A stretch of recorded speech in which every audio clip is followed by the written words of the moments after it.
Feb, and for over a decade now, I've consulted and developed processes, standards, and workflows for organizations around the world that are using Jira for project management.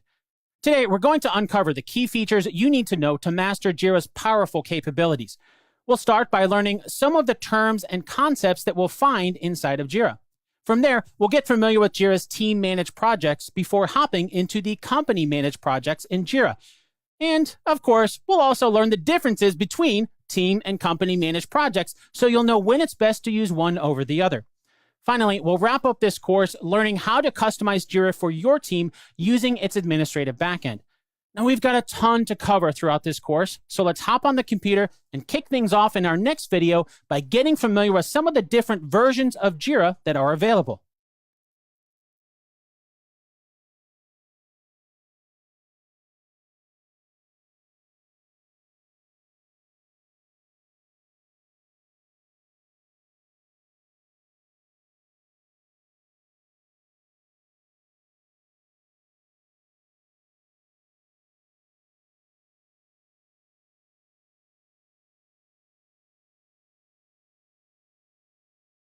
All of our videos are high definition. Depending on your internet speed, Udemy may default to a lower playback level. We recommend viewing in high definition. Here's how you can change that.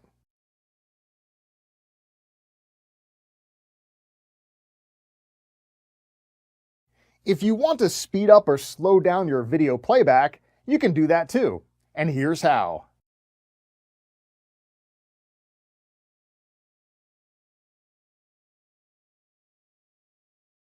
Udemy may ask you to review this course after you've only completed a few modules. We know that can be annoying, as it's like being asked to review a 2-hour movie after 5 minutes. It's up to you when you want to leave a review. We hope you enjoy the course.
As you're following along with this course, you might notice things on my screen look a little bit different than yours. In this video, I'll explain why that might happen. Simply put, it's because Jira has different versions. So this is a look at the most common versions of Jira that you'll come across. And the primary thing to keep in mind is that they will affect what features you have available, but the core features are the same. And that's what we're going to be learning throughout this course. So it doesn't matter what version of Jira you're using, this course will still be relevant to you. Just think of it kind of like how you can get a car. You can get the same model car with different options, maybe a 2-door option, a 4-door option, maybe a hatchback. There's different options available, but the same core engine driving it. So learning how to use that car is the same, regardless of which options there are, at least the core features of it. So let's break down these different versions a little bit more. Jira Software is the flagship version of Jira. So most of the time when you hear anyone talking about Jira, this is the version that they're talking about. It's called Jira Software because it's designed to be an issue tracking and agile project management tool for software developers. And that leads us into Jira Work Management. Now, because a lot of non-developers use Jira for general project management, Atlassian originally split off a light version of Jira Software that they called Jira Core. It just had the core features. Then, back in 2021, they built more functionality, changed the licensing some, and then rebranded Jira Core as Jira Work Management. Now, the next version of Jira is Jira Service Management, which used to be called Service Desk. Basically, it adds help desk functionality. So the ability for customers to create support tickets that your team can then track and handle on the back end in Jira Service Management. Then the last version here is Jira Product Discovery. As the name implies, it's designed for product teams to ideate, capture those ideas, prioritize them, and then build them out on the roadmap to then get it done. Now, in 2024, Atlassian decided to merge together Jira Software and Jira Work Management again back into one product simply called Jira. Quite honestly, there was a lot of overlap in the functionality. As I mentioned, they were split off to begin with. And this is just my own speculation, but from my experience, I think it caused some confusion between the two versions. So I'm glad that they merged them together. And since Jira is now the flagship product, that's what we'll be using in this course. Now, with all of that said, I want to point out the versions like Jira Software, Jira Work Management, because you still might see them in your organization. And the reason for that has to do with Jira's licensing. For example, as we just learned, Jira Software, Jira Work Management merged together in 2024. But if you're still using an older version of Jira, that means you might actually still have a license to Jira Software or Jira Work Management. So there are two ways to license Jira. And this first one here, Data Center, really could be the reason why your version of Jira looks different than mine. For example, one of my consulting clients recently was still using a version of Jira that's about 6 years old.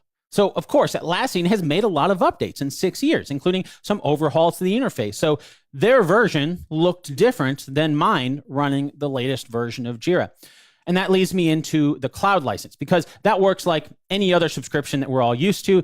Atlassian handles all the updates and maintenance, and as long as you have a subscription, they'll automatically update you to the latest version of Jira as it's released. Now, the catch to a cloud license is that running on Atlassian servers, they're not going to let you do a lot of custom coding on their servers, so it is not as customizable as Jira can be with a data center license. Of course, not everybody needs to do all that customization. And the cloud license is what I'm going to be using in this course, which means as of this recording, it is the latest version of Jira. But if you're using a data center license with an older version, like my client, things might look a little bit different on your end.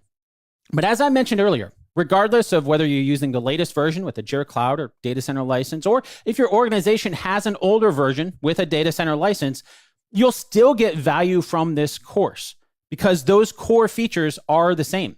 For example, Jira's project boards from the beginning, well over a decade ago. Jira has always used an agile workflow, which we'll cover more of what that means if you're not familiar with agile. But overall, the core features have been the same, even if the interface has changed here and there. Now, before we wrap up this video, there are two more quick things to keep in mind when it comes to the different versions of Jira. And the first is that if you are using a subscription, Jira does have different subscription levels that can have an effect on the features that you'll have access to inside of Jira. Now, in my experience, the standard subscription, that plan is the one that's most popularly used, unless your organization really needs some of the increased caps on things like storage and automation, or if you want to use AI. But a standard license is what we're going to be using in this course. Now, the other thing I wanted to point out about this course is one of the extremely powerful things about Jira is that you can use apps from the Atlassian marketplace to extend its capabilities. Most of these apps are an additional cost, though, on top of Jira itself, and there are also thousands of them. So from a practical perspective, there's no way for me to know the specific combination of apps your organization is using, if any at all. So for those reasons, I'm not going to be using any third-party apps. Software doesn't come in boxes anymore like it did back in the early days of my career, but the phrase is still a common one, out of the box. So this course is all about understanding Jira out of the box without any extra add-ons, plugins, or apps. So to recap, in this course, I'll be using Jira on the cloud, which means it's the most recent version of Jira as of this recording. And I'm also using the standard pricing tier because that'll let us dig into all the core features that we need to know to get up to speed inside of Jira. And lastly, I want to point out that throughout this course, I'll be using my personal instance of Jira, and that's simply to keep the privacy of my clients, well, private. So we'll be using my personal Jira instance throughout this course. Okay. That wraps up this section. When you're ready, I'll see you in the next section where we'll start to unpack some of the key terms and concepts that you need to know before we dive into Jira.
In this video, we'll take a couple minutes to understand exactly what Jira is and what it's used for.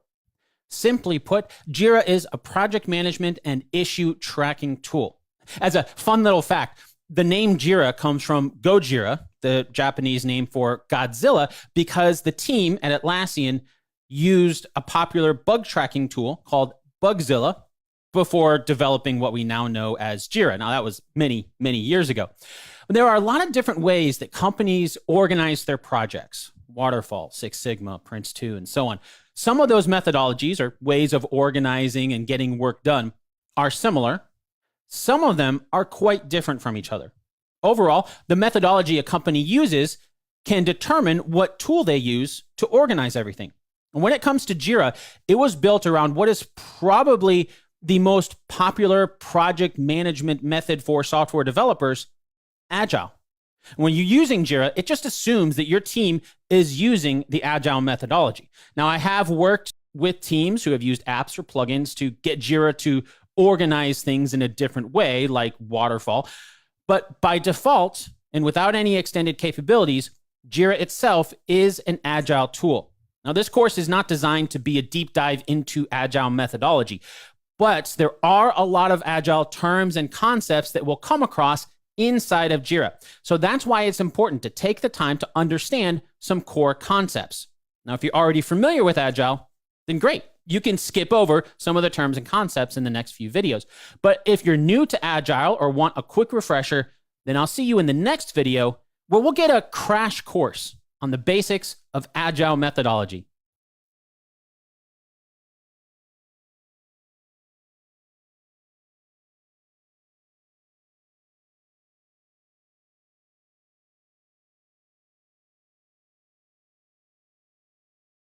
In our last video, we learned how Jira expects you to understand Agile methodology. So in this video, we'll get an overview of what that means. Now, before we begin, I want to point out, this is not going to be an in-depth look at Agile. The purpose of this course is to focus on Jira, but as we just learned in the last video, Jira just assumes that you already know a lot of Agile concepts. So that's the purpose of this video, to give a crash course on Agile methodology in a single video. So Agile is a software development methodology focused on empowering teams to efficiently organize their work through self-management and collaboration. For our purposes today, there are some key things about Agile that are always helpful to keep in mind when we're working in Jira. First, the concept of Agile methodology was born in the software development world. So as you might expect, that's why Jira has a lot of tools for software developers. But if you're not a software developer, you might still be using Jira. If you recall, when we learned about the different versions of Jira, there were more versions than Jira software. And those other versions still use the same concepts born out of Agile methodology and the software development world.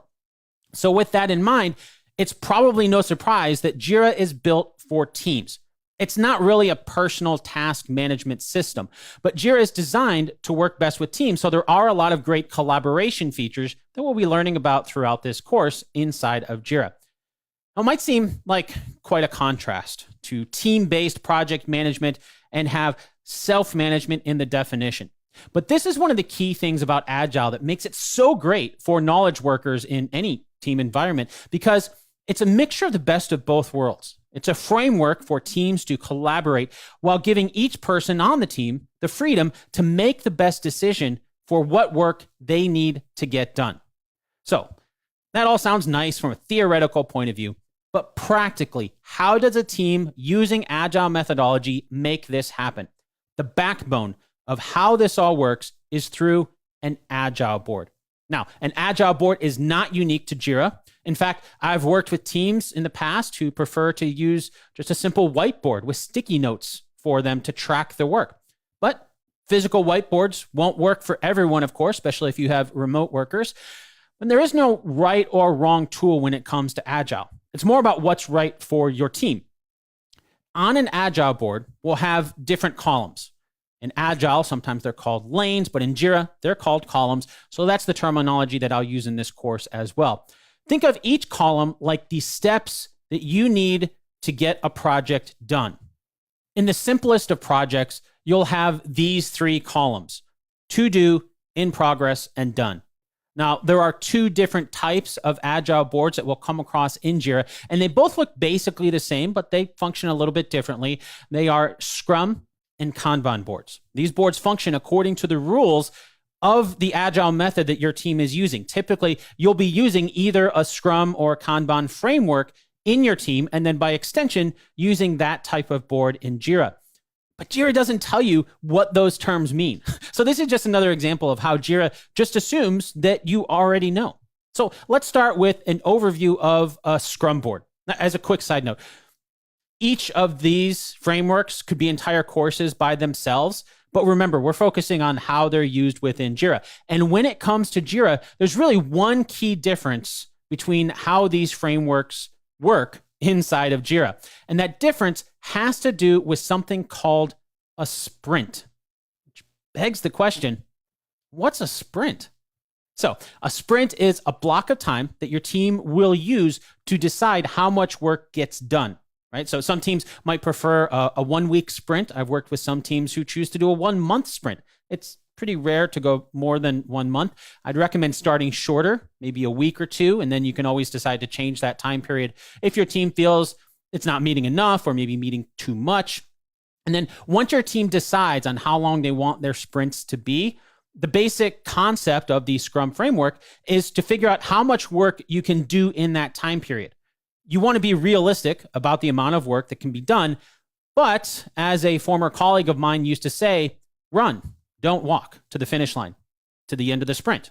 So you sprint to the end of the sprint, right? So let's go back to our agile board to see how this happens. Let's say our team has decided on a 2 week sprint because in my experience, that's the most common sprint length.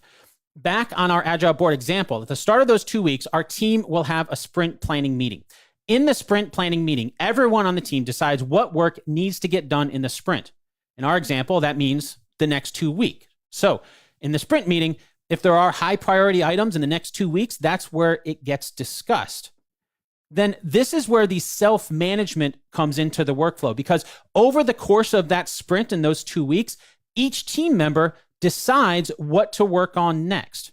Everybody has already decided in the sprint planning meeting what needs to get done in that block of time. And of course, if there are specific high priority items, then you can discuss that in the sprint meeting. But everyone on the team knows what has to get done. Then, at the end of the 2 weeks, you have another sprint meeting and repeat the whole process by adding batches of tickets to work on for the next sprint. Now, of course, that's a perfect scenario. In the real world, things always come up in the middle of sprints. This is where the run, don't walk part of the sprint comes into play, because in the sprint planning meeting, everyone on the team has already agreed the sprint includes the maximum amount of work that they can get done in that time period. Remember, we're sprinting to the end of the sprint. So if something else comes up, you're basically going to do one of two things. By default, Jira wants you to follow the best practices in Agile, which means that new work gets added to the backlog. Basically, because all the work has already been agreed upon for the sprint, you don't spring new work on people mid-sprint. Instead, you add it to the backlog, so in the next sprint planning meeting, it can be considered. Now, if the work is high enough priority to add mid-sprint, then Jira is going to give you a notification that the scope is changing, and the best practice here is to remove the same amount of hours from the Agile board that you just added on. For example, if the work that you're adding is estimated to be a half day's worth of work, then you'll need to take a half day's worth of work off the current sprint. Usually that gets moved to the backlog so it can be considered in the next sprint. We can't make more time. And since we're sprinting and not walking, everyone's time is already estimated at maximum efficiency. Adding work on top of that is how you start to break down efficiency. People get overworked, corners get cut, quality suffers, and so on. Okay, so that is an example of the Scrum workflow in sprints. If you remember, though, there's another Agile framework that we'll find inside of Jira, and that is the Kanban framework. Not every team works best with sprints, and that's where Kanban comes in, because Kanban does not have sprints. Instead, Kanban workflows use the Agile board in a continuous workflow. There aren't any sprints to break up the work. It just keeps going in perpetuity. So let's hop back to our Agile board. You'll notice the Agile board itself is the same. It's really just how we use it that's different. Now, inside of Jira, there are some different features that we'll look at later on. As soon as the work gets done, you'll notice new tickets are added directly into the to-do column. So they'll get worked on as soon as the in-progress work is done. Now, that's something universal in an Agile workflow, whether it's Scrum or Kanban. Once a ticket is started, you always want to get it completed as much as possible before working on something new. That way you don't end up with everything in progress, but nothing actually getting done. But Kanban doesn't have sprints. So it's basically an ongoing process of just adding work to do and then getting that work done. And that brings up stand-ups, because one of the more common questions that I get is how a team using Kanban will know what needs to get done each day if there's no sprint planning. Often you'll find teams that use both Scrum and Kanban actually will have a stand-up meeting each morning. The idea, the reason why it's called stand-up is it's so fast that nobody needs to sit down for it. Everybody can stand up. But in that meeting, everyone does a quick review of what they did the day before, what they plan on doing that day, and then if they have any roadblocks that need to be addressed. And in that stand-up is where if there are new priorities that come up, like a high priority item that comes up, that can be addressed then. Again, this isn't unique to Kanban, but in my experience, it's the teams using Kanban that rely on their stand-ups heavier than Scrum teams, because the Scrum teams have their sprint planning meetings as well. Okay, so to recap what we learned in this video, Agile methodology has two primary frameworks that we'll see in Jira for how things get done. One is Scrum, which has a sprint where your team will sit down and figure out all the things that need to get done in a predetermined amount of time, the sprint. Then there's Kanban, where there aren't sprints, but your team works on tasks on an ongoing basis. And as I mentioned at the beginning of the video, there's a ton more depth that we can go into when it comes to Agile methodology itself. But now that you're familiar with some of the basic Agile concepts, let's move on to our next video, where we'll learn more about some of the more Agile specific terms that we'll find inside of Jira. See you there.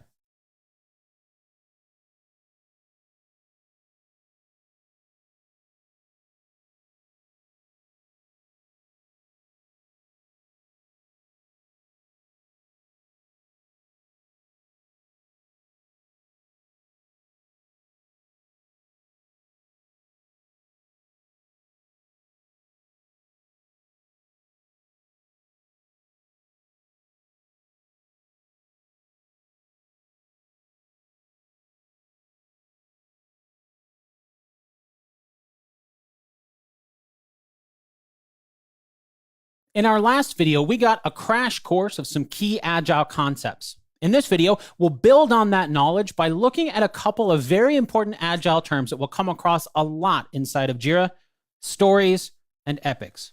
So this screenshot is what it looks like when you create a new issue inside of Jira.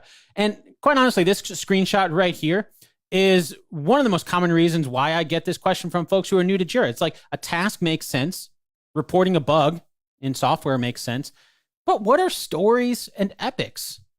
This is just another example of Jira just assuming you already know Agile terms. So let's start with stories. What this is referring to is a concept inside of Agile methodology called user stories. So a user story goes like this. As a insert type of user, I want insert the goal that user wants, so that's the reason the user wants that goal. This is why it's called a user story, because in Agile, a user story follows this basic formula for, well, telling a user story. So here's an example user story. As a website user, I want a dark mode switch so that I can reduce eye strain in low light environments. If you think about it, adding the dark mode functionality requires more than just changing the background color of the website. You have to change all the various font colors, create new icons perhaps, and graphical elements for the site, basically building out a CSS theme that'll get enabled when the user turns on dark mode. Then you have to build the toggle switch itself, and where on your website should that be placed? What will the switch look like? These are all just things that are part of adding a dark mode. Another key thing is remembering what each user's preferences are, because if I'm a user who toggles dark mode and then I close the website, if I come back to the site later, it's just normal to expect that dark mode is still enabled. Can you imagine how annoying it'd be if we had to toggle dark mode every single time we came back to a website? So that's why user stories are a great way to help organize all of this, because in just these examples, we're talking about front-end work to design what the dark mode looks like, and some back-end work to implement the cookies that store user preferences. So instead of trying to break down all the details of everything that's involved in dark mode for your organization's website, a user story like this can save a lot of time while also making sure that everyone is on the same page about what the end user wants. And then as the designer or developer, maybe a little bit of both, it's then your job to figure out the best way to get that done. So here's another example of how flexible user stories can be to help everyone get on the same page and look at things from the end user's point of view. As a homeowner, I want a kitchen faucet with a pull-out spray so that I can easily clean larger dishes. This is obviously a very different industry, but it's another example of how a user story can be helpful to determine what sort of features will help the end user achieve their goal, right? So we can see this example of a kitchen faucet here. Since the story mentions the end user wants to be able to clean larger dishes, when everyone knows that's the end goal, it can be easier to come up with ideas to help the end user do that goal even better. Like this example of a pull-out spray that adds a toggle button for spray modes to help clean dishes easier. As I mentioned earlier, this is more of an agile term, but since Jira is an agile tool, that's why you'll find story as the default issue type inside of Jira. Now, to be honest, in my experience, working with a wide range of teams in Jira, not all teams follow that formula every single time. But the goal is to capture what the end user wants. So it's more than just creating a to-do list of tasks, right? Because you're focusing on what is that end goal, which, by the way, Jira also lets you create tasks. So that actually lets you keep the stories as actual user stories separate from the tasks. And we'll learn more about organizing all of these different issue types as we dig into Jira. But before we do that, I wanted to move on to another agile term that we'll see, and that is the epic issue type. So in a nutshell, if you think of a hierarchical relationship between stories and epics, you'll have epics as the parent and stories as the children. Probably the easiest way to think of epics is like big, massive, epic-sized stories, because most overall projects that you're doing at work require more than one story. This is especially helpful when your team is working with sprints, where a good rule of thumb is if you have a story that needs to span multiple sprints, you can break it up into multiple user stories and then track them all with an epic. So let's go back to our example of dark mode from before. It's not like dark mode is the entirety of the website. So maybe that story is something that goes into an overall epic for the user settings that we'll build for our web app. And then we can have similar user stories under that epic for things like the settings, right? So like maybe allowing the users to customize their profile picture. And of course, if they have a user account, we'll probably want a place for them to change their login details, like if their password, two-factor authentication, and so on. But all those are very different user stories than the dark mode, but they can be tracked by using an epic altogether if we're putting them all in the same place. So to recap what we learned in this video, when you see a story in Jira, it's referring to a user story. Then user stories can be children of an epic, which helps us track all of our stories efficiently. Now that we're more familiar with some of the agile concepts that we'll find inside of Jira, there's one more bit of conceptual learning that we'll have to do before we hop into Jira itself, because there are a couple of terms that Jira uses in ways that you might not expect. And they're terms that I found people who are new to Jira are often the most confused about. So we'll clarify all of that in our next video.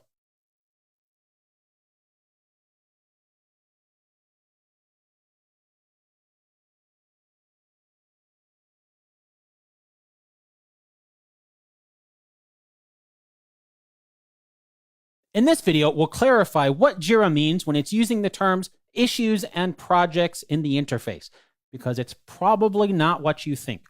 So let's start with issues, because you might have heard me using it already as we're learning about some of the agile terms in Jira. For all the data we need to track inside of Jira, they are stored in issues. They are the core way to do that because issues contain all your fields. Fields are straightforward, exactly what you would think of, like due dates, labels, the description, and so on. One of my favorite ways to explain issues is to think of them like the sticky notes we're going to put on the whiteboard to track our work, right? The note itself is really just a container. You can write any sort of information that you want on it. And then you can take that to the next level and start to introduce different colored sticky notes to help you organize them better. Now, if you think of each sticky note like it's an issue in Jira, you can do the exact same sort of thing to help organize your issues. In an earlier video, we learned about stories, and then another default issue type in Jira are tasks and bugs, not insects. But remember, we also learned Jira's origins are in software development, so these are software bugs. Later in the course, we'll learn how we can actually create our own custom issue types, but Jira comes with some of these pre-installed. And then just like you can write whatever you want on the sticky notes that contain all your data, in Jira, these issues contain fields which we can configure in Jira to be different depending on the issue type. So maybe on our stories, we've got a simple summary, description, and who it's assigned to. But then maybe for bugs, we want to track the operating system and the browser where the bug was found. And for our tasks, maybe we need to add a due date and priority level so that we can track those.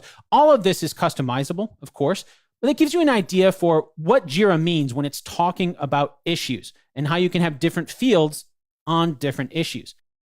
And that brings us to projects. As I mentioned earlier, projects in Jira are not really what you think of when you think of a project at work. By that, what I mean is that when you start a new project at work, that doesn't necessarily mean you're going to start a new project in Jira.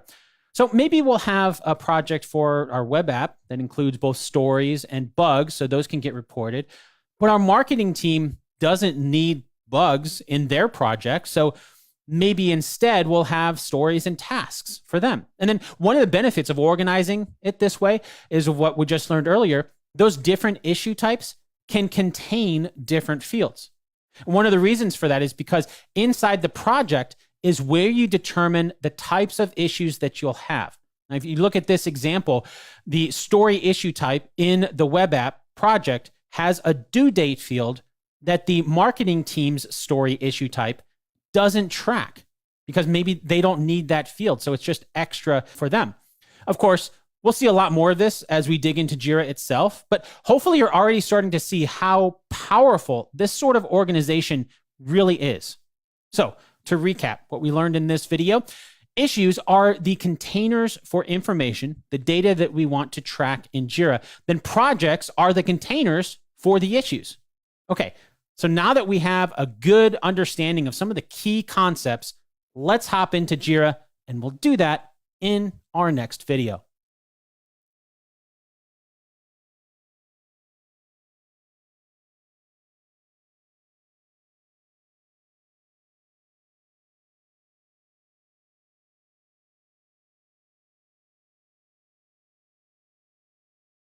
In this video, we'll start getting familiar with Jira by looking at its interface.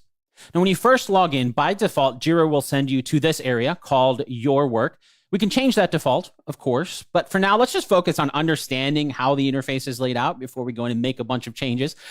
So, as I mentioned in an earlier video, I am using my personal Jira instance for this course. So that's why you're seeing things here. It's not as blank as it would be if it's a brand new installation of Jira. So what you're seeing here is the Your Work page for my user account when I first log in. And a lot of this is pretty straightforward. Up here, we have our recent projects. So this is going to update to show the recent projects that we visited, or the ability to view all projects that we have access to. Then if you recall, issues live within the projects.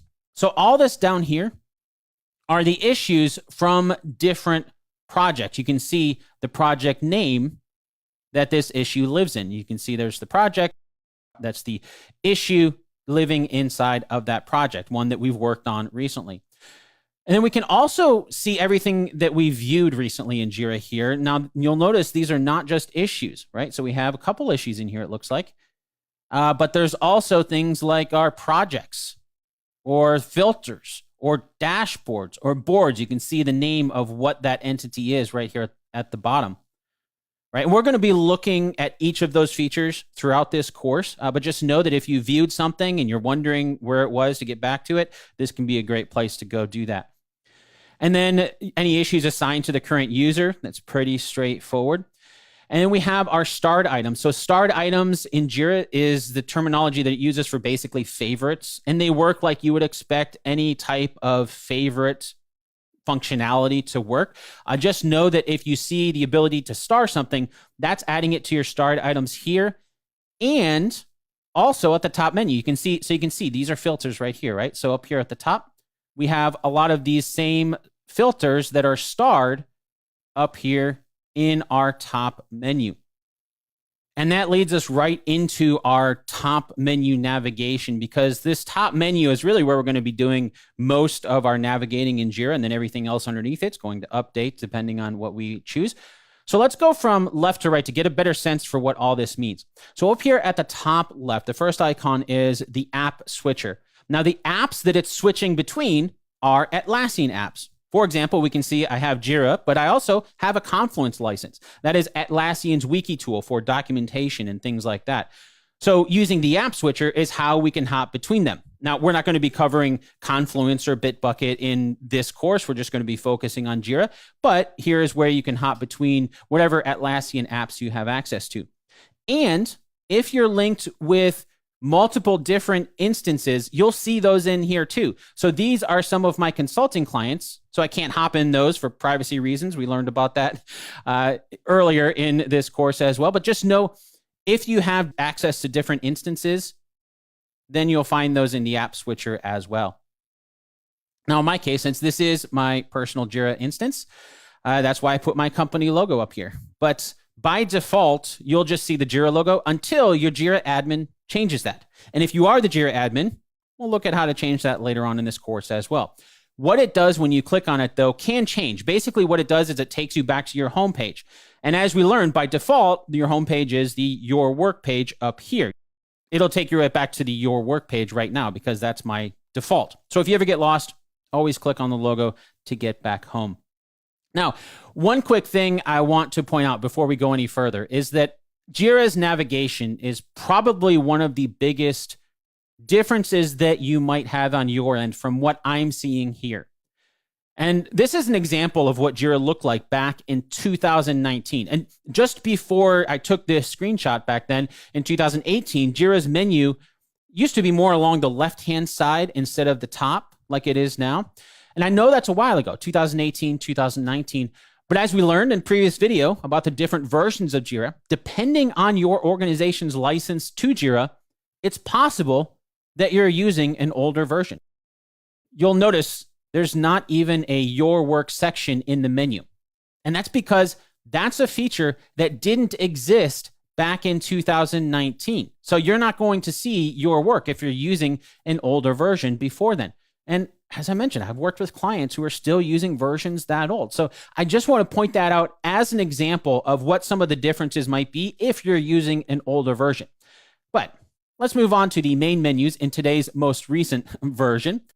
So we do have the Your Work option in the menu, right? So if you do change the homepage and this doesn't take you back there, this can be a quick way to access a lot of the things in there or just to go back to the Your Work page. Now, the rest of these will really start to make a lot more sense as we go through this course to dig into these features. But if you recall from a previous video, Jira uses the term projects a little bit differently than you might think. So in here is where we'll find all the projects that we have access to, as well as any projects that we've starred. You can see we actually have a starred one here, which looks like it's at the very bottom of our list of starred items here. But in here's where we can access all the projects. View all projects, exactly the same as this link here. It's just a matter of whether or not you're on the Your Work page to get back to it. Moving on to filters, you can think of filters like saved searches. And just like projects, you can star your favorite filters for quick access here, view all filters that you have access to, or start building a new one through advanced search. And we'll look at that in more depth later on. We'll also be looking at dashboards and teams later on as well. But in a nutshell, you can think of dashboards as like a quick way to access things that you're working on or build charts that can help with reporting. In fact, before Atlassian added the Your Work section, a lot of that used to be done through dashboards, and these are gadgets on the dashboards. So with dashboards, you can also share them with your team, though. So a common use that I've seen for dashboards now is to let multiple teams have a single dashboard that everyone sees whatever sort of thing you want them to track, maybe the bugs that are coming in, so they can get a high-level view on things like bug counts and how they're being completed. Moving from dashboards, we have teams, and teams in Jira are a place where you can collaborate with other people in your Jira installation. Think of it like a little tiny meeting room. It's outside of projects and it's outside of really anything else. It's its own little space where you can just collaborate with your team. We'll be looking at teams later on as well. But one thing I want to point out here is this little invite people to Jira, because I get a lot of questions about this one too. If you are not a Jira administrator with access to billing, when you try to add someone here, it's just going to send a request to your Jira administrator that says, hey, this person wants to invite somebody else into Jira, accept or reject. And that can have an impact on your bill, which is why it goes to your Jira administrator. It doesn't happen right away. Now, if you are the Jira administrator, we're going to look at where that shows up on the back end later on in this course as well.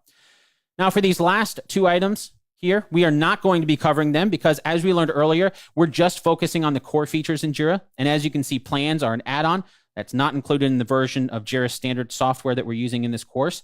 And as I also mentioned earlier, we're not going to be looking at any of the extra third-party apps available here, but you can see them right here. And the reason we're not covering, there's just so many apps you can see, so many apps in here, and each one of these could be its own course. And since you can mix and match, there's really no way for me to know which apps your organization has or needs. So we're just sticking with the core fundamentals of Jira first.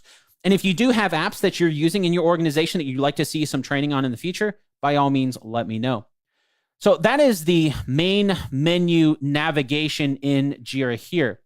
To the right of the menu, we have the Create button. Keyboard shortcut for that is C for Create. And we'll be doing a lot of creating of issues in this course. So, of course, we're going to come back to this screen here and get a better understanding of that. To the right of the Create button, we have Search. So over here, just the search box itself is extremely powerful, as you can see. And again, we're also going to be using a lot more of this in this course. But I do want to point out, if you hover over this, you can see the keyboard shortcut for search is the / key on your keyboard. Creating and searching for issues will be things that you do a lot in Jira. So I would recommend getting used to using those shortcuts, C for create and / for search, to very quickly be able to access these things that you're going to be using a lot inside of Jira.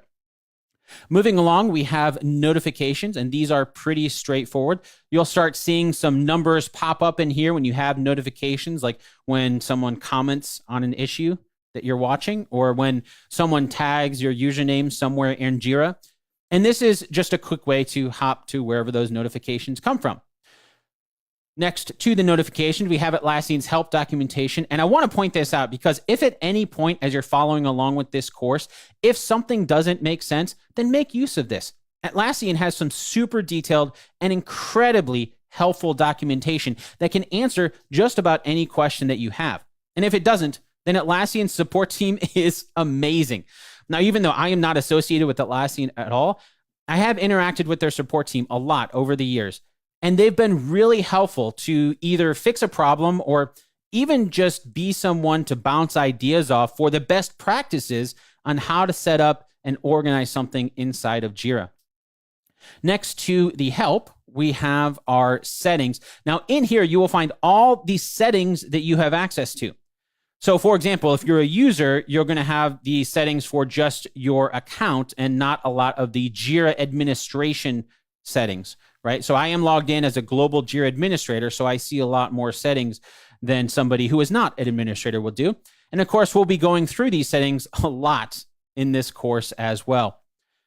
Last, but certainly not least, on the far right over here, we have our personal settings, changing things like our profile picture, maybe switching between the light and dark side, right? So we can change a lot of these settings. And in here, you can see this is where we can come in and change our Jira homepage. So if we want this to be dashboards instead of your work, we can do that. And now if I click on this, it's going to go to the dashboards instead of the your work page. Of course, we can always get back to that by going back to that in the menu there. Okay, so that is a look at the user interface here in Jira. And of course, as you've seen throughout this video, as we choose things from the navigation up top, as you would expect, the primary work area of Jira will change to be whatever it is you pick. And we'll get very familiar with all those different areas in Jira. But for now, I would encourage you to take some time between videos to click around in here just to start getting accustomed to where things are and how the interface changes when you click around. And don't worry, you can always get back to your homepage by clicking on your Jira Installations logo up here at the top. But with that, we've come to an end of this section. And in the next section, we'll start learning all about team-managed projects inside of Jira. See you there.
Before we dive into learning about team-managed projects in this section, we'll take a couple minutes in this video to learn what team-managed projects are and how they compare to company-managed projects. So let's start by learning about team-managed projects.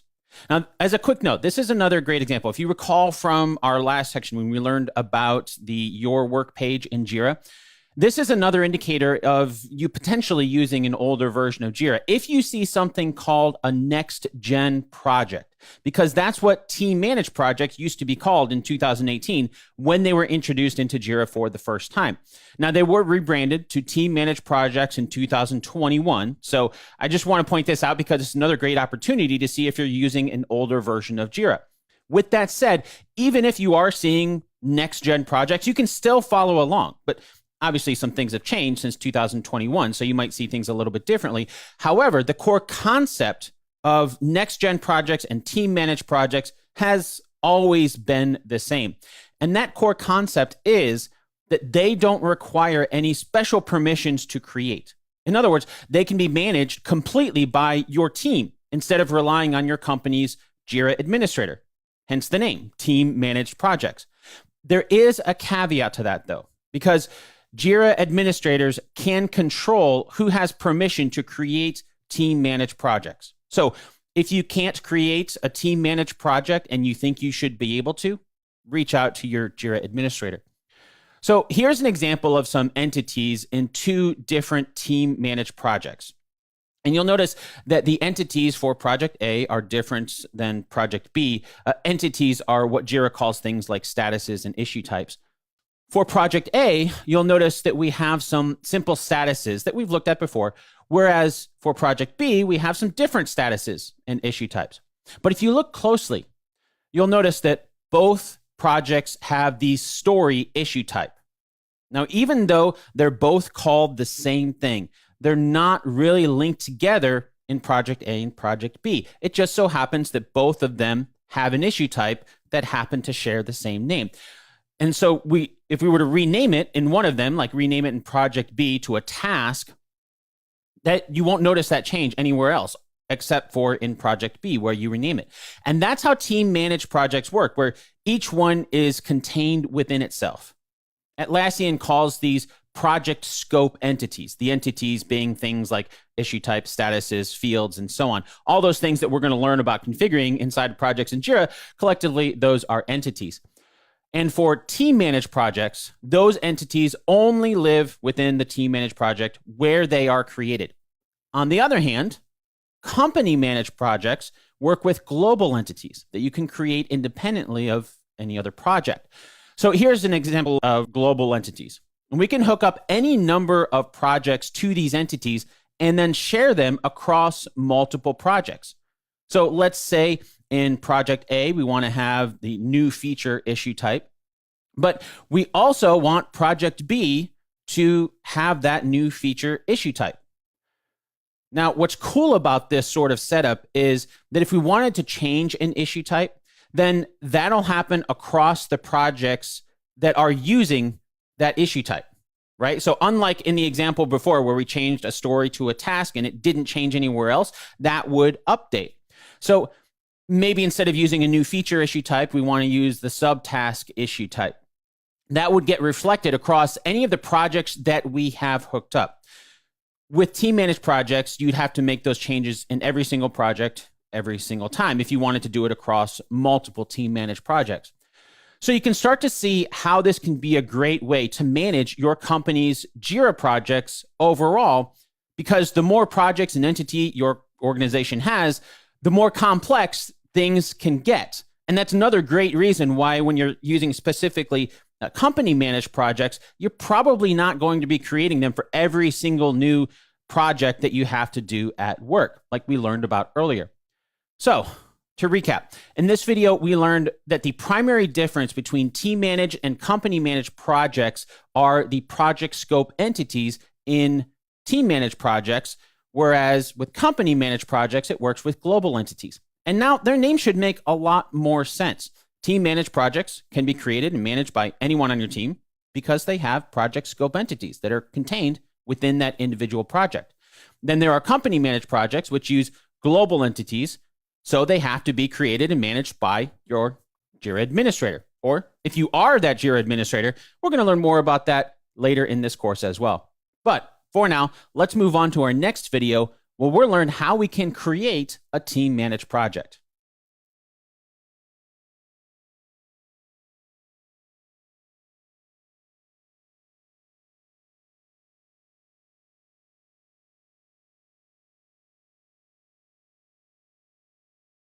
In this video, we'll look at the process of creating a team-managed project.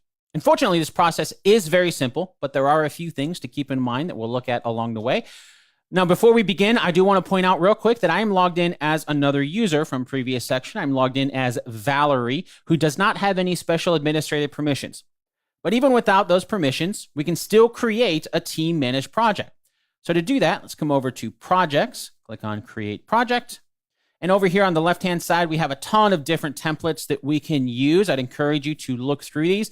And that's actually one thing I want to point out to keep in mind is it can be very easy to start a new trial with a different product if you're not careful. So let me show you what I mean by that. If we hop into one of these, maybe service management, IT service management, we can see this says try this template instead of use this template.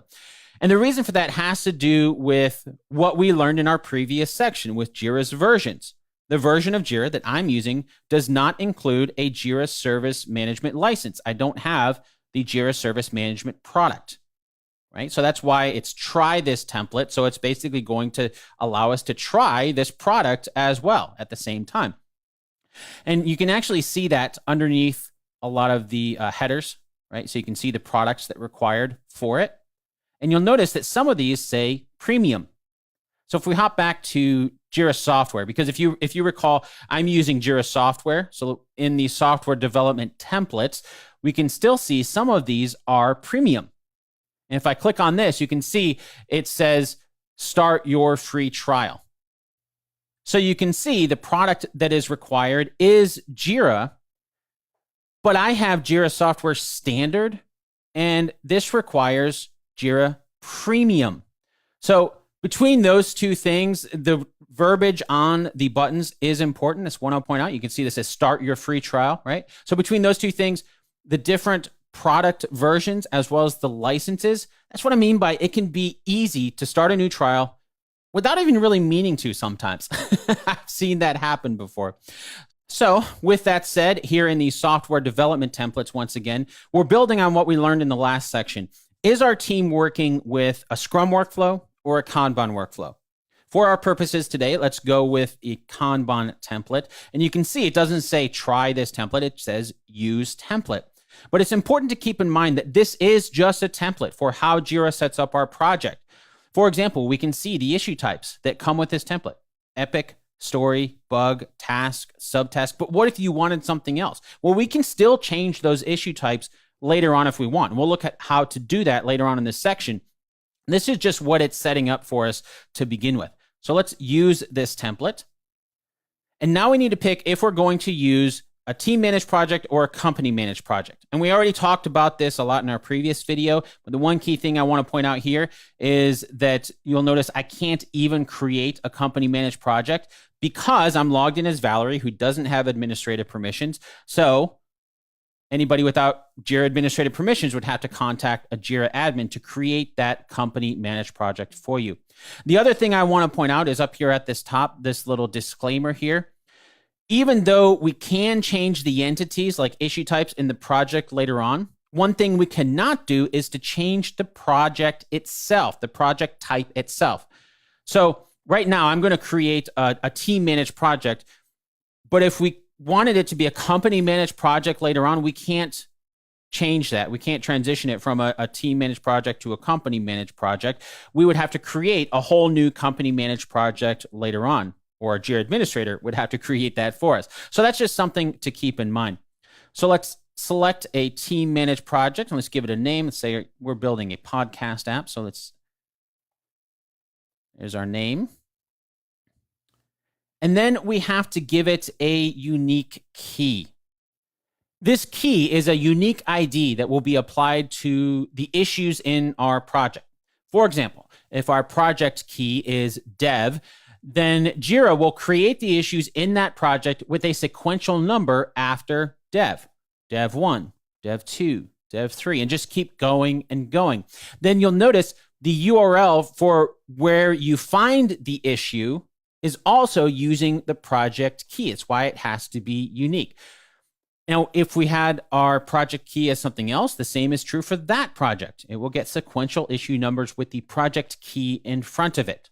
So just to show this in action, if I select the key, type in, I know I already have a project with this key, you can see Jira is not going to allow us to even create that. So we have to create something unique. And now you know the reason why. It has to do with the URL and the issue types having unique URLs. So let's maybe call this app, and we can choose the access level. So we can choose private, which is only people you invite can see it. It's worth pointing out that any overall Jira administrator can still see the project too. And then you have limited access. So anyone with access to our overall Jira can see the issues, but they can't edit them. It's just read-only access. And then open. Anybody with access to our overall Jira can use this project with permission to create or edit issues inside of it. So that's what I'm going to use for this section. Create open. Go ahead and click on next. And now we're ready to create our project, right? So the project is creating here. And we have the ability to connect Bitbucket or Confluence. If you recall from a previous video, I mentioned that I do have licenses to other Atlassian apps, but I'm not going to do that for this course since we are focusing on Jira. But if you're using some of Atlassian's other products, you can connect them here for better integration. I'm just going to click on continue. And there we go. Now that we have our team managed project created, let's get familiar with how it's organized here in Jira. And we'll do that in our next video.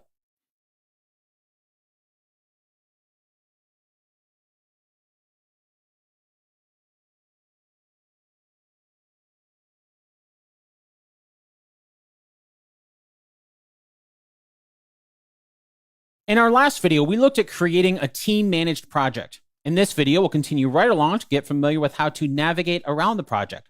So over here on the left-hand side menu, we can expand or collapse. That's where most of the features are that we're going to be using. And right now, they are going to be pretty empty because we just created this project in the last video.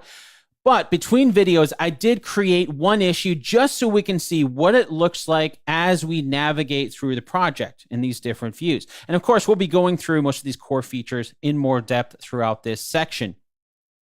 But because Jira is a project management tool, most of what we'll be spending our time with is this planning section here, which we can expand or collapse these different sections. And as we can tell, the Agile board is the default place that Jira takes us. As we learned in our last section, that's because the Agile board is really where we're going to be spending most of our time. And this looks a lot like what we learned about already with the physical whiteboard and sticky notes with columns, because it basically is. So you probably have an idea about how this workflow on here will go because we looked at workflows on the whiteboard. But we'll be looking at it in more depth later on as we have more issues on the board to work with. Now, you'll notice above the board in the menu is the timeline. Now, if you are using an older version of Jira, this is called the roadmap. They changed that terminology, but it's basically a Gantt chart type view of the issues in our project. And we'll look at this in more depth later on as well. Hopping over the board to the calendar, you can see as I'm recording this, it is a new view. So if you're using an older version, you might not see the calendar view. Calendars used to be an extra paid app add-on. So this is another feature that you might not have on an older version, but as you can see, Atlassian has started to include them without needing anything extra. And calendars are a pretty straightforward view, but it's important to keep in mind that Jira does not require every issue to have a date associated with it. So let's add a due date to the issue because as you can see, it's not showing up on the calendar here. So if we hopped into the issue, we'll find our due dates here. Go ahead and add that due date. And now we'll see it show up on the calendar view. Now, the due date is not a default field in the template that we used, but we'll look at how to add due dates and any fields that we want to issues in a future video. Continuing on for this video, though, we have a list view. And as you probably figured out by now, and one of the reasons why I wanted to have an issue created for this overview video so that you can see these are all just different ways for us to view the issues in the project in different ways. And I've had a lot of students who think that an issue on their board only lives on that Agile board and the issues in the list are different. And that's why I only wanted one because it can get very complex when you have thousands and thousands of issues in your projects. But this makes it very simple to see that really these are just different views. And this is just a nice way to see everything in a traditional list view like you would have in any other to-do list app out there. Now, beneath the list, we can see there's another newer feature here in Team Managed Project, and these are forms. These are exactly what you would think. It'd be a great way to collect information from others directly inside of Jira and try to avoid all that back and forth in email or Slack or whatever communication tool you're using there. Moving along to goals, like calendars, goals are another feature that used to be an extra paid add-on that are recently being integrated in without adding anything extra. And like timelines, used to be called roadmaps, but goals in Jira used to be called Atlas. So once again, it might be something that you don't see or might be named differently if you're using an older version. And we'll look at goals later on in this course. So let's move on to issues, because the issues view is where you're going to go basically anytime you're having trouble finding an issue in a project. For example, remember when I mentioned the calendar view is tied to dates? Well, if you don't have a date assigned to an issue, it's not going to show up in that view like we saw. And the same can be true for some of the other views too that might have some requirements that we'll look at later on as we dig into the features there. Not all of these views are going to show every single issue, depending on what the issues are and what sort of fields they have. But inside this issues view, you're going to be able to find everything. That's where you go to basically find everything. And it's basically the view that you have when you start to search. It's going to take you to the issues view. And again, we'll be looking at search and finding issues, tips and tricks for that later on in this course as well. Now, before we wrap up this video, we do have a few more items down here at the bottom. We have code. If you are working with a dev team, you can hook in Bitbucket or GitHub to associate a repository for your project. We saw that kind of when we created this project, we could hook that up. Since we are focused on Jira today, hopping into repositories, a little bit outside the scope of our course, but this is where you can start to do that. And then this is something else that we won't really be digging into much because the project pages are a link to Confluence. That's Atlassian's wiki documentation tool. So similar to the way you can hook up a repository we saw when we created the project, you can do the same sort of thing with Confluence and get a little bit of integration there. And then we can add project shortcuts, URLs that everyone on the team can see for quick access. I've seen teams use this for maybe like internal email or maybe the app link in store, whatever that might be, just a quick way to access that directly on the menu page.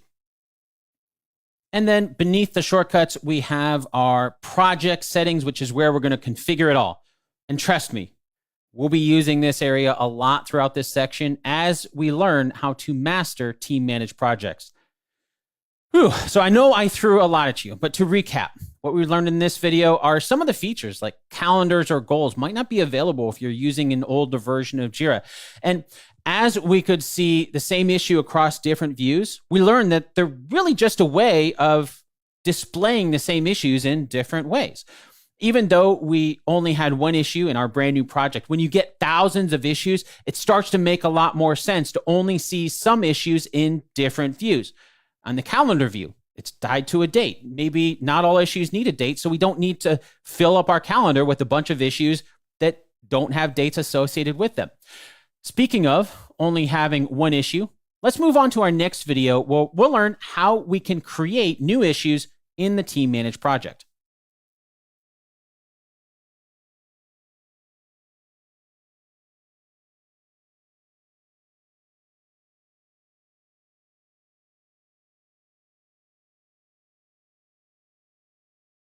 So there are a couple ways that we can create issues, but probably the most popular way is just to click on the create button at the top. Or I guess if you have a smaller display, it switches to a plus, maybe if you're on mobile. But the other way to create an issue other than using this button is to use the keyboard shortcut C for create. Do that, opens up the create issue screen.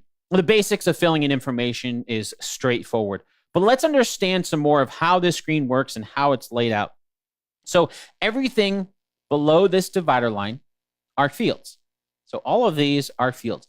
The fields that you see in an issue are controlled by the two drop downs above this divider line.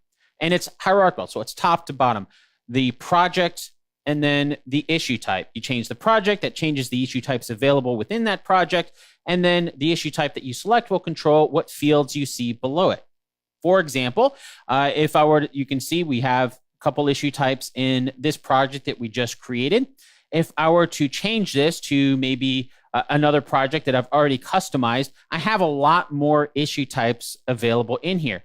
And if we were to pick one of these, you'll notice that the fields change And some of these fields, like primary category and release dates, these are custom fields that I've created just for that project, right? Now, just to clarify, in case you're not a listener, the project that I switched to, Based on a True Story, that's the name of my podcast. I mentioned I'm going to be using my personal instance of Jira for this course, and that's what I use my personal instance of Jira for, to manage the podcast. But that is a company-managed project.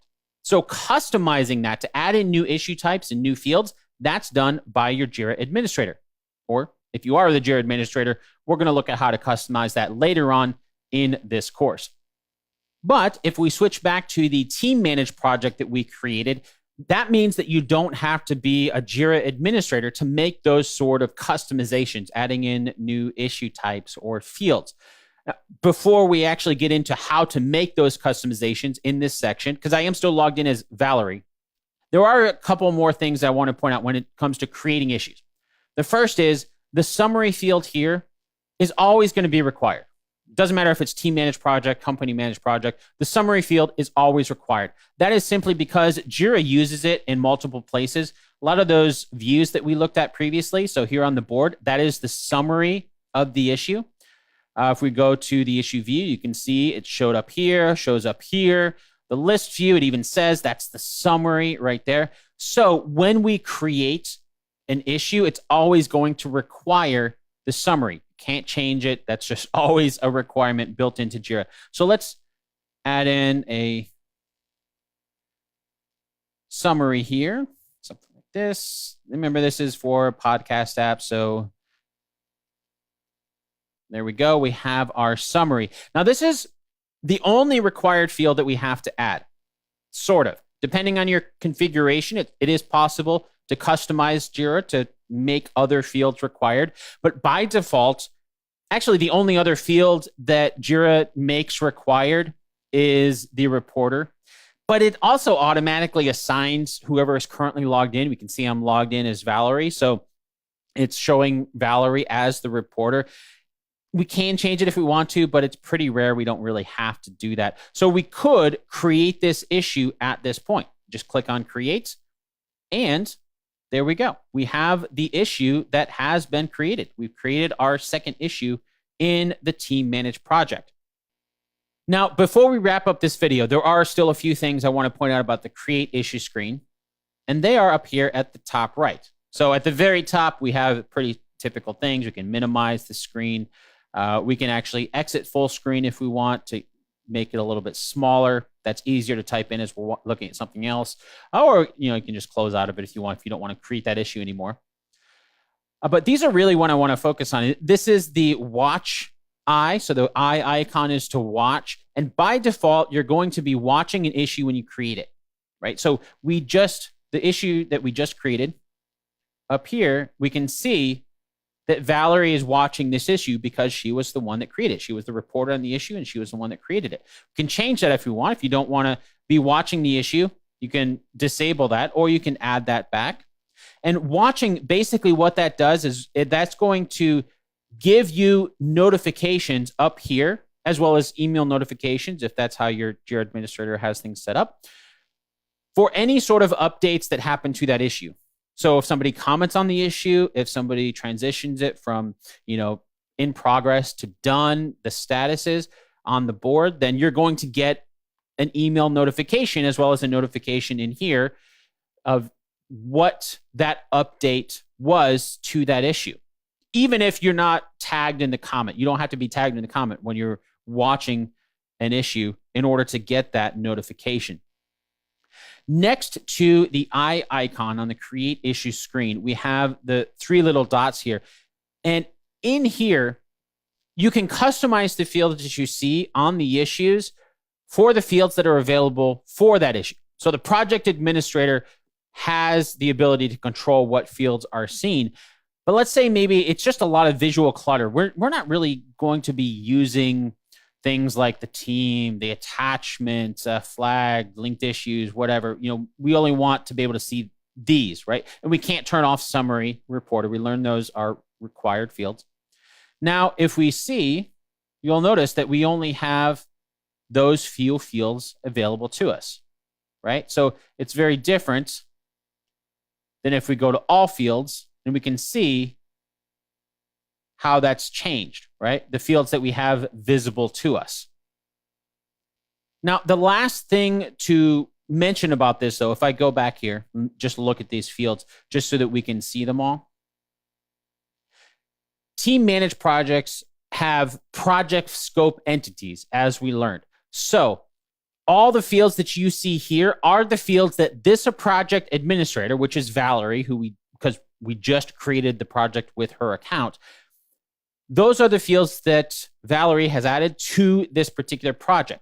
So if you still don't see the field that you think you should, well, that means it's either not in the project itself, or the project administrator hasn't configured the field to be on the issue type that you are creating.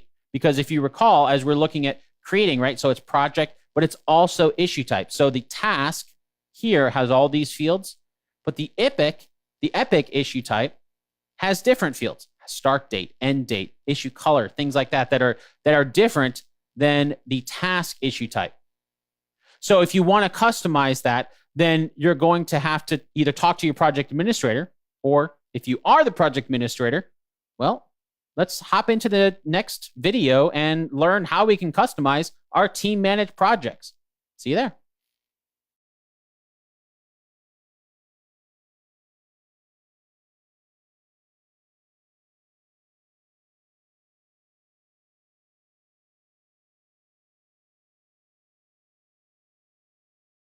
In this video, we'll learn how to add our team into the team managed project that we created. All right, so let's hop over to the project settings and into access.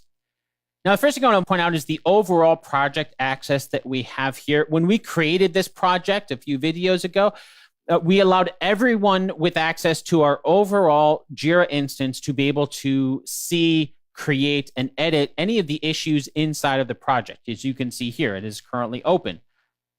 Now, we can change that project access here after it's created if you wanted to do that. That's just want to mention that that's where you can change that if you wanted to.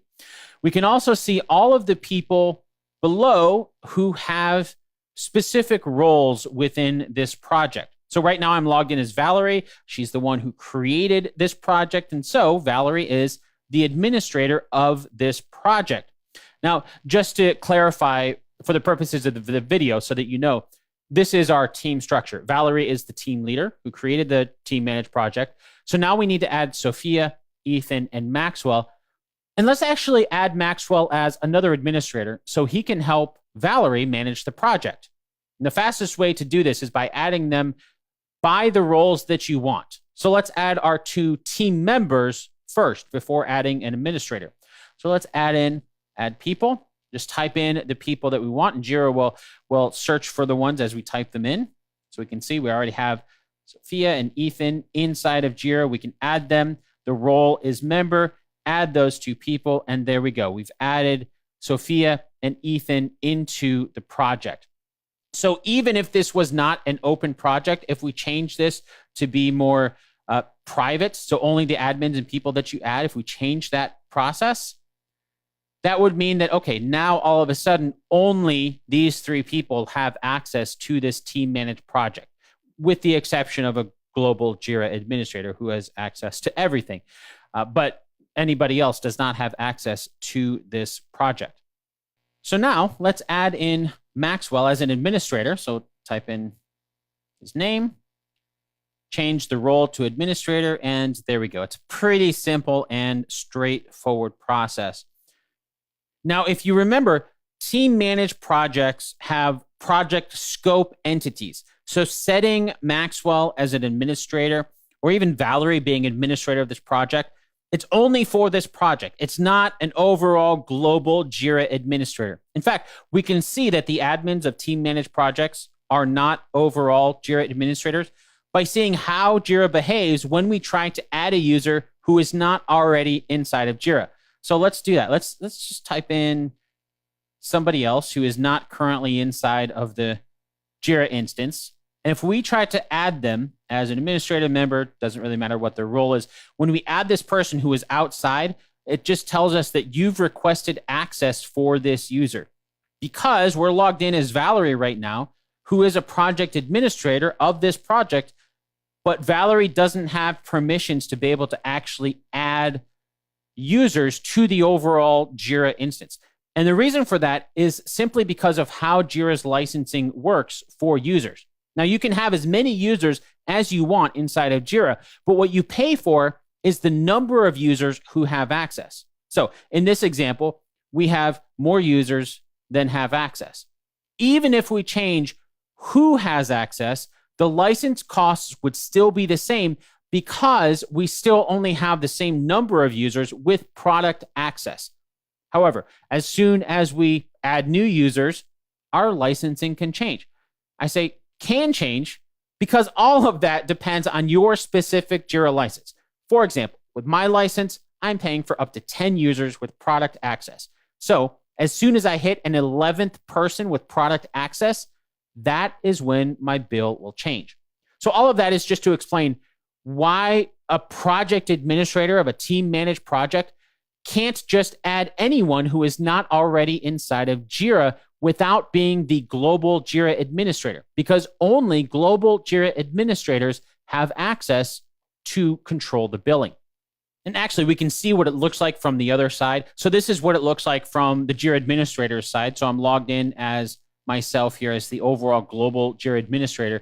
And we can see we have access requests, and we can see the new one that we just had from Valerie to request access for a new user to be added to the overall Jira, which then would then trickle down to the team managed project that she requested access for if that is approved by the overall Jira administrator. Now, the last thing I want to point out, if we go back to being logged in as Valerie, is when it comes to managing our team inside of team managed project is how we can change the roles. So let's say we don't want Maxwell to be a full administrator to be able to add other users. Instead, we just want to have some elevated permissions above a normal member, right? So we can come in here and change the role itself, or we can come in here and actually manage the roles to change what that is. So let's create a new role. So this is, we'll call this our elevated member, basically an admin without adding users. And then we can come in and say we want to be able to manage all of the issues, but we don't want to actually be an administrator, something like that, right? And we can change any of these roles that we want. But once we create this role, now we can come in and we can change any of these users to be those roles. We can actually have multiples, as you can see, right? And there we go. Now Maxwell has more permissions than a user. He has elevated permissions, but he can't do things like actually administrating the project, adding users, and things like that. Now, I'd encourage you to take some time between videos to look at some of those permissions and the roles that we have available in team managed projects to create the roles that you need for your own team members. When you're ready, I'll see you in the next video where we'll go through customizing the issue types in our team managed project.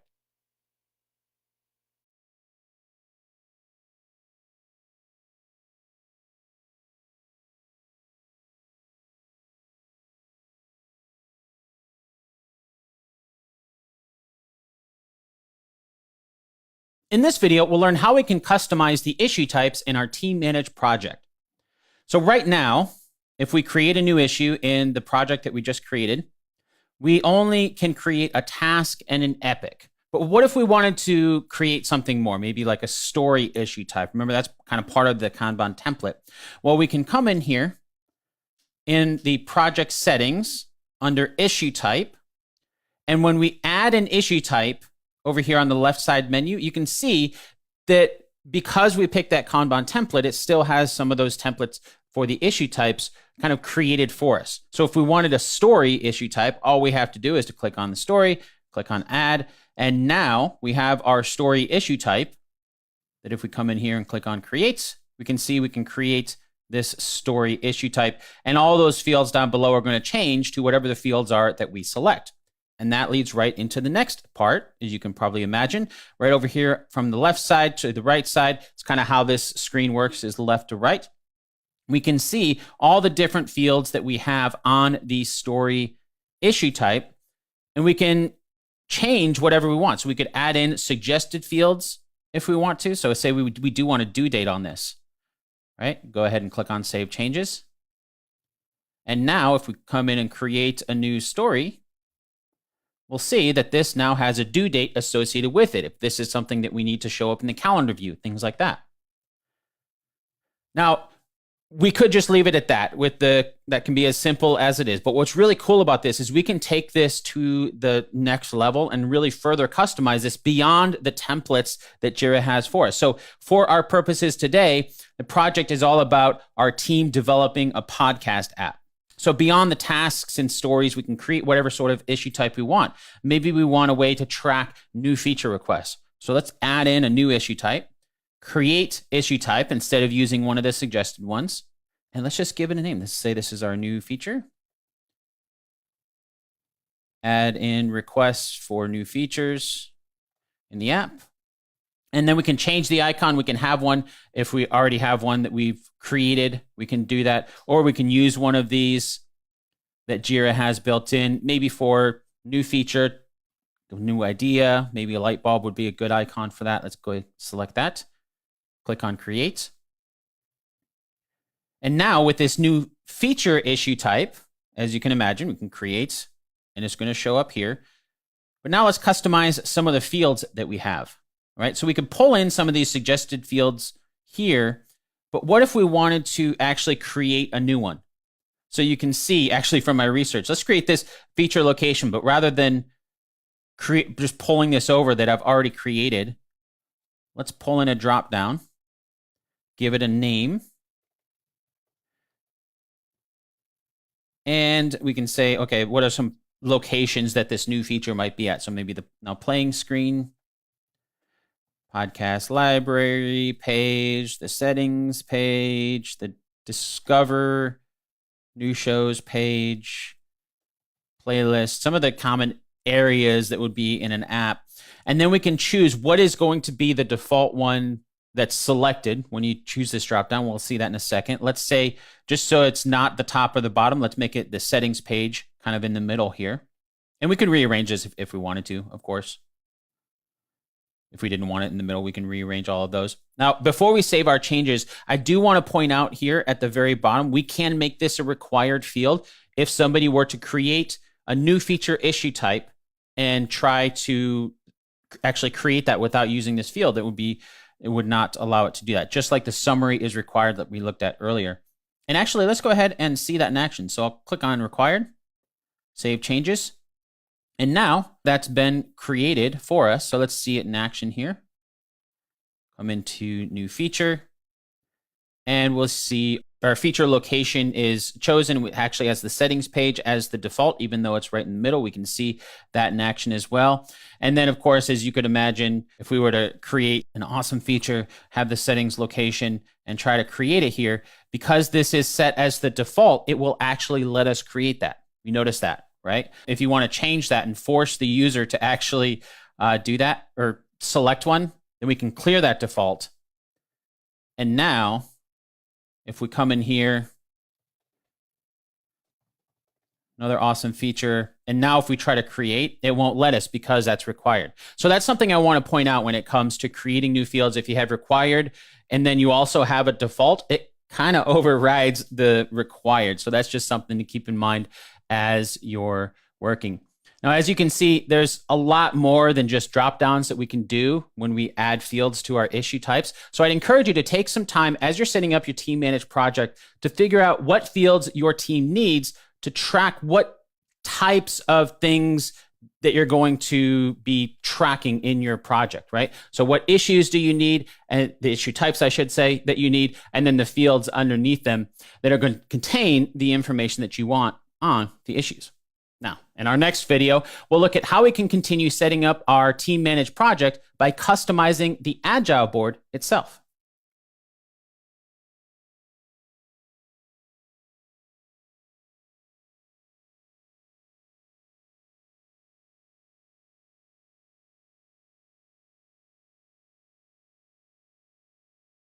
In this video, we'll learn how we can configure the Agile board in a team managed project.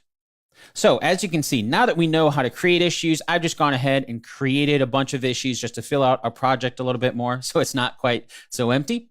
So to get started, let's look at how we can customize our board, because as we're using this day to day, we don't necessarily need to see everybody else's work. And in my own experience, usually people just want to see the issues that are assigned to them on a day-to-day workflow. So to do that, we can use these little profile pictures up here at the top to filter by who the issue is assigned to. So I'm currently logged in as Valerie, as you can see here. So if we want to filter by Valerie's issue, just click on her. Now, what's really cool about this is additive, right? So we can see not only the issues assigned to Valerie, if we want to also see the issues assigned to Ethan, we can add him to this filter. And now we can see both Ethan's issues and Valerie's issues. Or another common workflow that I've done on the board here is to look for all the unassigned issues, because then we can start to filter these off, or I should say, actually delegate them off. And they're going to get removed from the unassigned filter here as we get them done. So it's just a nice way of being able to clear everything unassigned off the board. Over to the right, we have the ability to filter by issue type. And again, this is additive. So let's say we want to see all of the stories that Ethan is working on currently. So we can see anything assigned to Ethan and the story issue type and the task issue type. And again, this is just a really nice way of being able to see either what's assigned to somebody on your team or to yourself as you're working day to day, to filter on only the things that are relevant to you. Over here on the right-hand side, we can group by a few different things, including assignee. So this is another way of being able to see the board. There's not really necessarily right or wrong. It's what works best for you to have options. So we can see now, if this is grouped by assignee, now on the board we have what would be called swim lanes in Agile terms and Jira terms, are going horizontally across the vertical columns. So now we can see, the unassigned here, and assigned to Sophia, Ethan, and Valerie, and how that works out. And these still work, right? So if we want to only see Ethan, we can see those here. And we can see now unassigned shows no issues because it's all filtered. There we go. Or we can group by subtask. So this is a nice way of being able to see what issues actually have subtasks. So some of these you can see have subtasks. Not all of them, right? So only a couple of them, these issues actually have subtasks in them. So if we open this up, we can see there's child issues underneath this issue. And when we group by subtask, it's showing those on the board there. So just another visual way of being able to see what we need to see right away. Now, the last thing here in the settings I want to point out are these view settings over here, because we can turn on and off different things that we want to be able to see. So watch our cards here. So if I turn off the issue type, you can see now that's turned off, the issue key. So again, if things are a little too cluttered, depending on your monitor resolution and all those kind of things, just a nice way of being able to visually clear up the board to really focus on just what you want to focus on. Now, because we are logged in as the project administrator who created this team managed project, we can take this one step further because we have permissions to configure the actual board with administrative permissions, project administrative permissions. So we can start to add in custom filters that any user roles on our team can use. So to do that, we come up to the top three dots over here, come over to Manage Custom Filters. And let's say we want this to be for new features. And let's just keep this simple. Let's just make this another issue type. So the new feature, I need to put that in quotes. There we go. Let the IntelliSense fill that out for me. Go ahead and click on Create. So now we have this here. So if we go back to the board, now we can see our custom filter that we've built, right? So basically it's doing the same thing as some of these built-in features, but I just want to show that you can actually come in and create some custom filters to do pretty much whatever you want. And I'd really recommend you can come in to look at the syntax help. Atlassian has some great documentation on their Jira query language or JQuery. that you can use in these filters.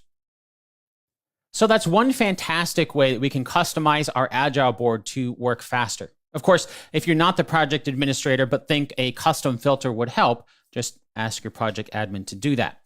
Now, the last thing I want to point out is that we can do as the project administrator is to configure the columns on the Agile board as well. So by default, our Agile board has these 3 columns. If we go back here, we can see, actually, let's minimize the menu there. So we can see we have to do, in progress, and done as the 3 simple columns. So to customize that, let's come in and configure our board. And in here, you can see we have these 3 different columns. Now beneath it, these are the statuses. So to see this, let's actually see this in action. Let's go back to the project itself. And I want to show something. So let's take this issue. And if we open it up, we can see this is currently to do. So this is the issue status is to do. And it's also on the to do column on the board. If I were to take this issue, left click and drag over to in progress, I bet you can guess what's going to happen to the status on the issue. It changes to in progress. We can also change it here. If we change this back to do, it switches back to the to do column on the board. The reason for that is because of what's configured in here, the columns and statuses. Basically, the columns on the Agile board are mapped to the statuses on the issue. And I say mapped because they are not the same thing. We can really see that if we come in, let's maybe take this column and let's call this working on it instead of in progress, just to call it something else. But you can see the status is still in progress. So if we save our changes, go back to the board, take that same issue, once it loads here, here we go. And you can see we drag it to the working on it column, right? If I add this in here, the status on the issue is actually still in progress. That didn't change. We only changed the name on the column on the board. It just happened to be the same thing. So typically with an Agile workflow, we're going to be working from left to right. So it's going to be, to do, working on it, or in progress. Actually, let's go ahead. Let's rename this back to in progress. We can do that directly on the board here as well, as you can see. So rename that, give it a moment to process. There we go. So just so it's back to in progress there. So typically you're going to be working from left to right on the column. So if we were to wanted to add in a column here, let's add in maybe a review column. And we probably don't want it to be after done, because you'd want done to be on the far right side since you work left to right. So let's take this and move it over to here. So now watch what happens when I take this. Take this over here, add it in, and you can see by default, Jira automatically on the back end created a new status for our issue that matches the same name as the column. And as you can guess, we can come back in here to configure the board, and you can see how that is mapped here. Now, we can take this to the next level, right? If we want multiple statuses on the same column, you can do that. So watch this. If I were to take this, drag this over to in progress, maybe we can just go ahead and delete this column. So now we have in progress and review on the same column. Watch what happens when we take an issue into that column. We'll have the option to choose which status we want, right? So if you see that happening, that's basically how that's set up on the back end. So if we take an issue and drag it, you can see we can either drag it into review. Try not to let it times out automatically to do that when, but you can see there either in progress or review. So drag it to in progress. There we go. So if we open up this issue, you can see that was the one that was in review. This one here, drag to in progress. And then if we want to take another one and drag it to review, we can see that that's been done there. So just a nice way of being able to control both the columns and the statuses separately to customize that for our team. So on the back end, just so we understand what is happening here beyond the board itself. So this is the board here, but you'll notice this says the status is for the different issue types, and then we can manage the workflow. So the workflow is what's tied to the issues themselves. So these statuses actually live in the workflow, and we can see, okay, this is what Jira follows. When an issue is created, it's taken to the to-do status.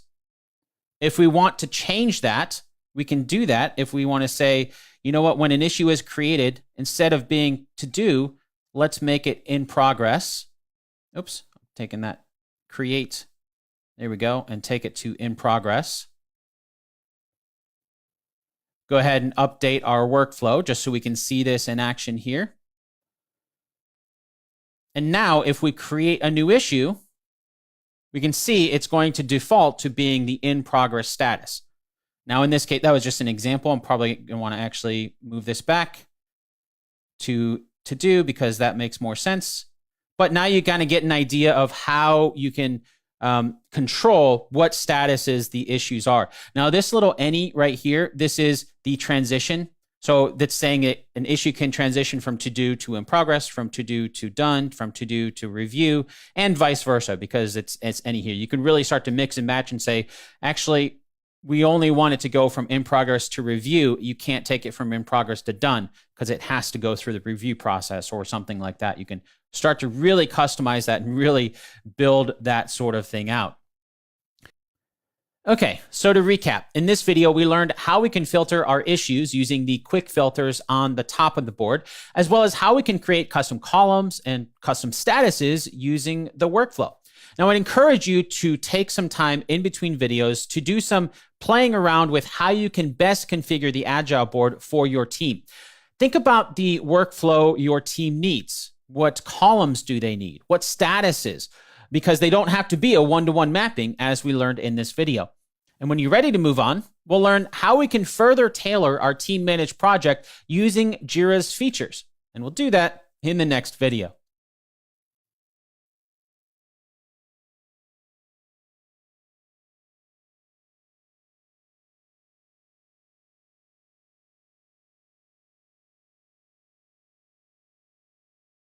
When we started this section, we created our team managed project using the Kanban template.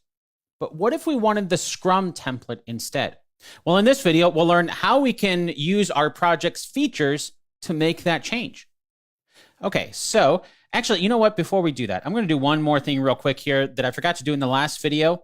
In the workflow, I do want to point out here, when you edit the workflow like we did, you can actually come in here and create new statuses. So if we wanted to create maybe an approval status, we can add that there. And then we can drag it to the board over here from anything that's unassigned. So what column do we want it to be associated with? We can drag that in there to show that. So just another way that we can add in a status. In our last video, we created it using the column, which Jira will also create a status for you by default there as well. Okay, so let's go to look at our features. In the project settings, let's go to the features here. So in here are all the features we have available to us for our team managed project. Now, when we created our project, basically what Jira is doing on the back end is just turning on or off these features based on the template that we picked. So here are the team managed project features. If we pick a Kanban project template, these are the features that Jira turns on. When we pick a Scrum template, these are the features that Jira turns on. Now, if you remember from our last section, when we learned about the differences between Kanban and Scrum, we learned that primarily the differences are sprints. So if we picked a Scrum template and wanted to convert that to a Kanban template, basically we could just toggle on the features to do that. In our case, though, we're doing it the other way since we created a Kanban template first. So basically that means there are 3 features for us to turn on. The backlog here, and then scroll down to sprints and estimation. Now, when it comes to estimating, there are 2 ways that we can do this. Estimating time is straightforward, but story points are another Agile term that Jira just expects you to know. So let's define that real quickly. Story points can be an abstract concept, but one of my favorite ways to define them is similar to the way that your team defines a sprint. We already talked about that. Maybe a sprint is 1 week, maybe it's 2 weeks, maybe even a month. The term sprint is defined by your team to mean something. The same is true for story points, but instead of being the time to get work done, like a sprint overall, the story points refer to how much effort it will take to get something done. That also includes the time itself, but therefore the issues instead of the overall sprint. So it goes beyond just the time estimates. For example, let's say we have a user story that will take 6 hours for the developer to do, but then it's got to go through QA, so that's going to add a little bit more time. And what if we have to run it by an external client as well? It's almost impossible to calculate how much time they're going to take, but the story is starting to get a lot more complex than just the time to build the functionality. That level of uncertainty jumps higher than if it's something that you can just knock out by yourself in a few hours. So that's where story points come into play more than just the time itself for a single person to do it, because it can be a unit to help try and capture all of that into a single estimate. An estimate is the key word there because no one can predict the future exactly. So that is an example of story points that Jira is referring to right here, which estimation we want to use. And again, it's an agile term, so it's not unique to Jira. So there are a lot of great resources where you can read up on the benefits or pros and cons of using story points versus time estimation in agile. So you can start to figure out how to define that for your team. For our purposes today, though, let's go back to our board in Jira.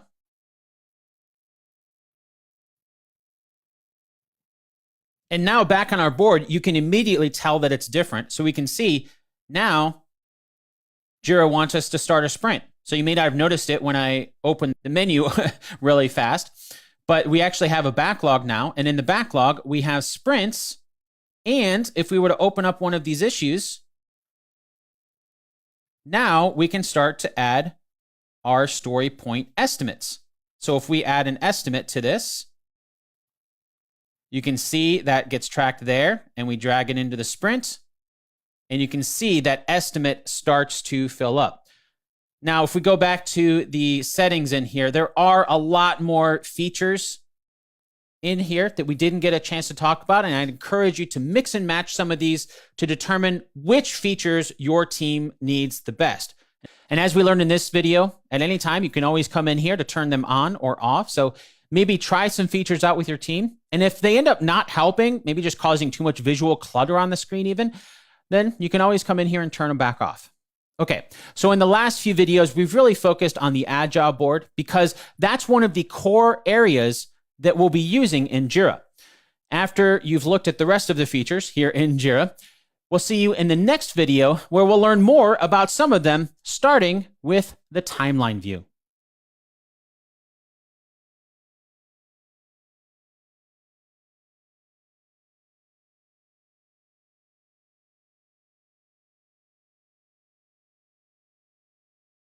In this video, we'll learn how to use the timeline view in a team-managed project.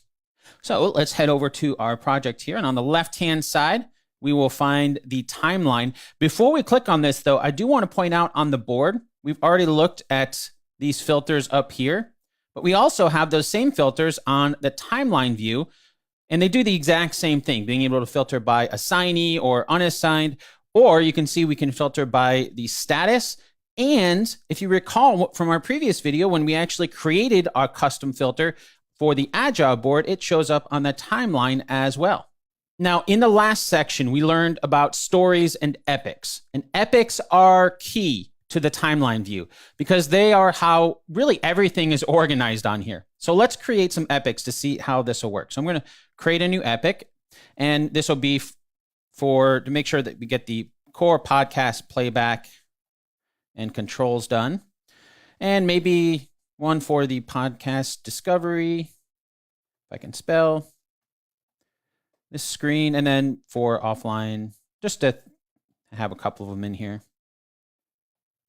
There we go. And I'm just typing and then hitting enter, and then Jira will automatically create that issue and then jump down to the new one so we can very quickly add these in. So now that we have the epics created, if you recall, epics are basically the parents of the issues underneath them. We learned about user stories in particular, because that's another agile term. But any of the standard issue types that we have in Jira can be the children of epics. So to create a child issue, if we hover over, you'll notice the plus sign here, just to create that. And now we can just type in the summary. This is going to fill out the summary field of this story issue type. We can change the issue type if we want, but I'm good with story. Go ahead and type that out and then hit enter. And we can see Jira has created that story underneath the epic. So now that you've seen how these get added, I'm going to pause the video for a moment while I finish building these out so we can see how they will look on the timeline with just a few more data points to look at. Okay, so now we have a few more epics and stories added, and these are really just issues, the same as if we had created them using the create button up here at the top like we've done in the past. The timeline view just gives us a really quick way of being able to create issues in the timeline itself. And once we have these added, the idea for the timeline view is to work kind of like a Gantt chart where we can plan out the order of things to get done. If we're working on sprints, we can add these epics into sprints. If not, they're just based on time. So if we hover over, you'll notice the time here. We can see the 14 days, and we can just click and start to add in our timeline view. Maybe let's dial these up a little bit just so it's easier to see. And then over on the left and right side, as you can probably guess, you can expand or make smaller based on however long you want. And really all that Jira is doing on the back end, if we were to open up this issue here and scroll down, you can see really it's just adjusting the start date and the due date for this issue. So if we were to hover over, you can see that's 11/10/2024. If we want to change this specifically to something else, we can do that, and that will update on the timeline view.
In our last video, we added dates to issue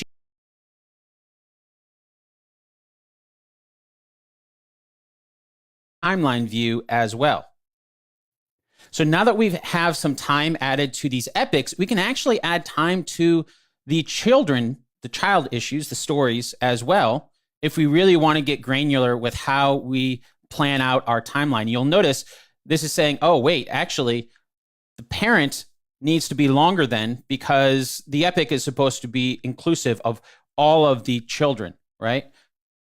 So we would want to extend that if we think that the child issues are going to run past either the end or the start. You'll see that as well.